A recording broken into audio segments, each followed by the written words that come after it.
ஆஸ்திரேலியாவில் ஏப்ரல் மாதத்திற்கு முன்னதாக புதிய மின்சார வாகனங்களை வாங்குபவர்கள் சுமார் 2000 பவுண்டு வரை கூடுதல் வரிச்சுமையை சந்திக்க நேரிடும் என வாகனத்துறை வல்லுநர்கள் எச்சரித்துள்ளனர். இந்த விவகாரத்தில் கோ கம்பையார் நிறுவனத்தின் வாகனத்துறை நிபுணர் ஸ்டீவ் ராம்சே முக்கிய தகவல்களை வெளியிட்டுள்ளார்.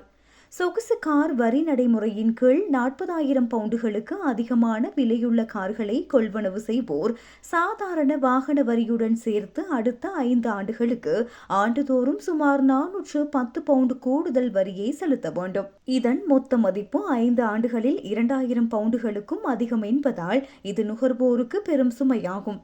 தற்போதுள்ள விதிகளின்படி இந்த வரி வரம்பு 40,000 பவுண்டாக உள்ளது.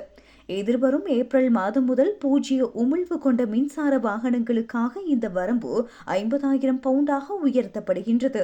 அதாவது ஏப்ரலுக்கு பின்னர் 45,000 பவுண்டு மதிப்புள்ள மின்சார காரை வாங்கினால் நீங்கள் இந்த சொகுசு கார் வரி செலுத்த தேவையில்லை. ஆனால் ஏப்ரலுக்கு முன் வாங்கினால் நீங்கள் வரியை செலுத்த வேண்டியிருக்கும் என வலியுறுத்தப்பட்டுள்ளது. வாகன விற்பனையாளரிடம் பேசி விலையை குறைத்தாலும் காரின் அதிகாரப்பூர்வ பட்டியல் விலை 40,000 பவுண்டை தாண்டினால் நீங்கள் வரி செலுத்த வேண்டும். சாதாரண காரில் கூடுதல் வசதிகளை சேர்க்கும் போது விலை 40,000 பவுண்டை தாண்டினால் அது உங்களை இந்த வரி வரம்பிற்குள் தள்ளிவிடும். 2025 ஏப்ரல் 1ஆம் தேதிக்கு பின்னர் பதிவு செய்யப்பட்ட மின்சார வாகனங்களுக்கும் இந்த புதிய 50,000 பவுண்டு வரம்பு பொருந்தும் என அரசு அறிவித்துள்ளது.